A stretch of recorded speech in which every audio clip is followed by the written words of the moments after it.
Hello everyone. In previous lecture already we have discussed all about the Venn-Sear test, like different what are the apparatus required for the test, also the total procedure, how we can proceed or complete the total procedure of the test. So let us discuss the different advantages of Venn-Sear test. First is that it is an easy and quick method to determine the shear strength of soil. Next, this test we can perform in the laboratory, also in the field directly on the ground. Next is in situ Venn-Sear test, ideal for the determination of undrained shear strength of non-fissured or fully saturated clay. Next, shear strength of soft clays at greater depths can also be found by Venn-Sear test.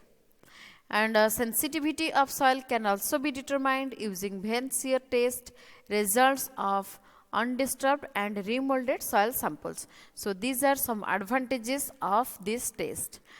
Next, let us discuss some drawbacks or disadvantages of this test.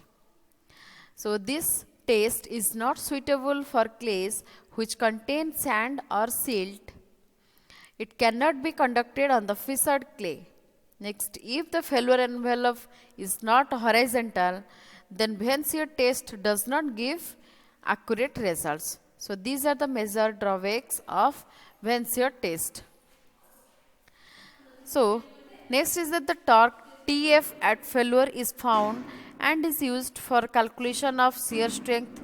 So mathematically the formula is TF equal to tau F pi d square into S by 2 plus D by 2, where TF equal to torque at failure, tau F equal to shear strength of soil at failure, H equal to height of vein, then D equal to diameter across vein. So next, nature of shear strength of cohesion-less soil is a 2-mark question. So the shear strength of a cohesion-less soil, that means the cohesion-less soil, best example is the sand, mainly depends upon the intergranular friction of particles for its or to produce shear strength. We know the formula like tau or S equal to, we know the formula C plus sigma tan phi. But for cohesion-less soil, particularly for cohesion-less soil, C equal to 0. So tau or S equal to sigma tan phi. So remember this one. Last is the cohesion. It also a 2-mark question.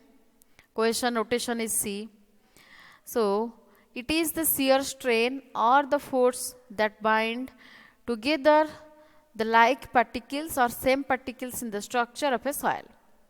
And these force exists without any compressive stress, and different tests are done on land sites to determine the soil cohesiveness before constructing any structure. So with this, the chapter 7 is completed, and in next lecture we will start a new chapter, chapter 8. Thank you.